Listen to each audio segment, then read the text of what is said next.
On commence par les temps forts de l'actualité et cette configuration politique inédite à l'issue du second tour des législatives.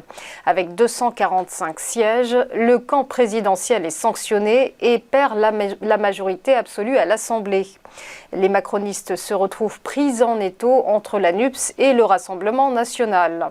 Crédité de 131 sièges, la coalition de gauche emmenée par Jean-Luc Mélenchon devient le premier groupe d'opposition. Quant au RN, il crée la surprise avec une percée inédite, troisième groupe politique avec 89 sièges et reléguant la droite modérée des Républicains et de l'UDI à la 4e place dans l'hémicycle. Un scrutin une nouvelle fois marqué par une forte abstention. Près de 54% des inscrits ont boudé les urnes, soit 26,3 millions de Français. C'est peut-être le mot qui effraie le plus les marchés actuellement, récession. Eh bien, c'est également le mot du week-end, prononcé sans tabou désormais aux États-Unis. Hier, la secrétaire au Trésor, Janet Yellen, a affirmé qu'une récession n'était pas inévitable dans son pays. Déclaration faite quelques jours après une hausse, vous le savez, historique des taux directeurs de la Réserve fédérale américaine. 75 points de base afin de juguler l'inflation, mais qui laisse craindre le risque d'une contraction économique. Janet Yellen a cependant estimé s'attendre, je cite, à ce que l'économie ralentisse dans le cadre d'une transition vers une croissance lente et stable.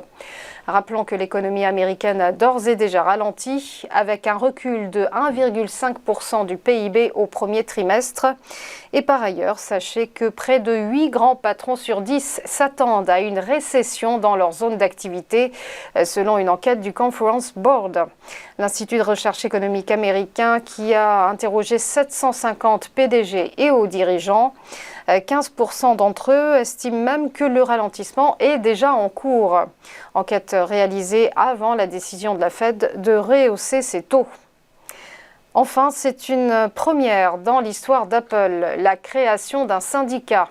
65 voix pour, 33 contre. Les salariés d'un App Store de la banlieue de Baltimore se sont prononcés en faveur d'une organisation chargée de défendre leurs intérêts. Jusqu'à présent, le géant californien de la tech a toujours tenté de décourager toute tentative de syndicalisation. Certains employés d'Apple avaient d'ailleurs dénoncé l'an dernier leurs conditions de travail avec le hashtag #AppleToo sur les réseaux sociaux.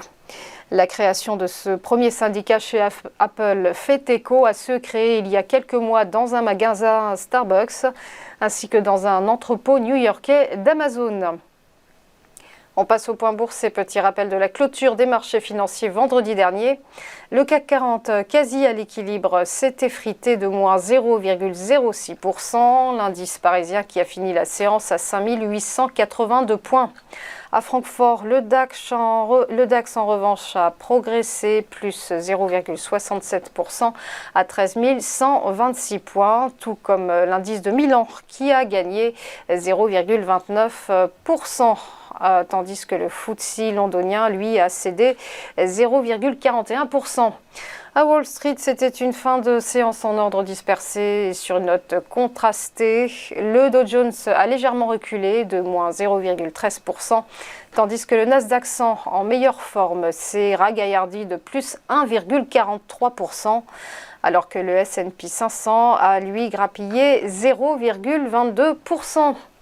Enfin, un mot du Nikkei, l'indice de Tokyo qui ce matin clôture sur une baisse, moins 0,74%. Voilà, restez avec nous à tout de suite pour ChronoCAC et l'ouverture des cotations.